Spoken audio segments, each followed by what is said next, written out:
It's a cloudy day on a side street in Nogales, Sonora, Mexico. And I'm pacing, a little nervous about what I'm about to do. Drop down into a storm drain, into an underground tunnel system beneath the streets.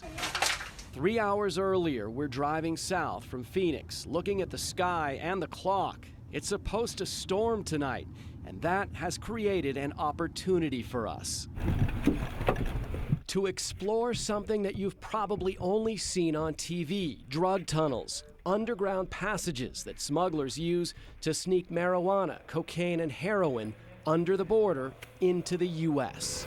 Just shy of 110 tunnels have been 110. found. Just shy of 110. Kevin Hecht has been a Border Patrol agent in Nogales for 21 years. He and his agents have discovered dozens of those tunnels, some standalone like this one in 2014 that started in a basement in Mexico and ran about 100 yards into the U.S. Others use existing storm drains and sewers as a starting point. You get the drainage from Mexico connecting with the drainage U.S., and you'll have a short tunnel in between the two connecting them. So we're on the street in Mexico looking for the entrance to one of these tunnels, a spot we heard about from a Mexican journalist. The sky is getting darker, and that's important because when it rains in Nogales, the streets turn into rivers that drain into the underground washes and drug tunnels. With the threat of flooding, there's a good chance the smugglers have left the tunnels.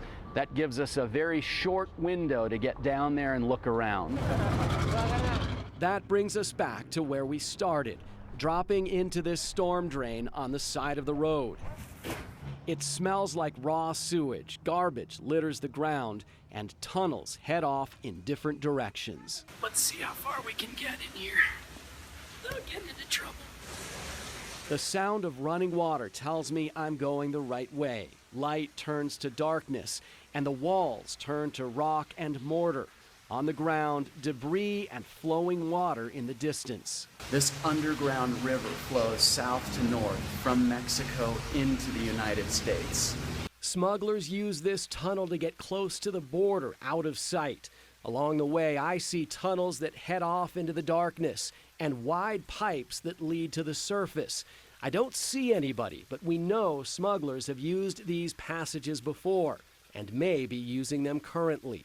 I've reached a spot where the tunnel branches off into a bunch of different directions. I think this is as good a spot as any to turn around and head back. Now I want to see where that underground river ends up on the U.S. side. It's nasty down there. This goes all the way down to the wash. Agent Hecht walks me down a flight of stairs and through what looks like the door to a vault. This is the underground river. That gate sits right on the border. Hecht says smugglers try to cut through grates like these. They also tunnel around them. They might start in the drainage in Mexico, punch through the sidewall, and then dig a tunnel around the infrastructure and then come back into it on the north side of it.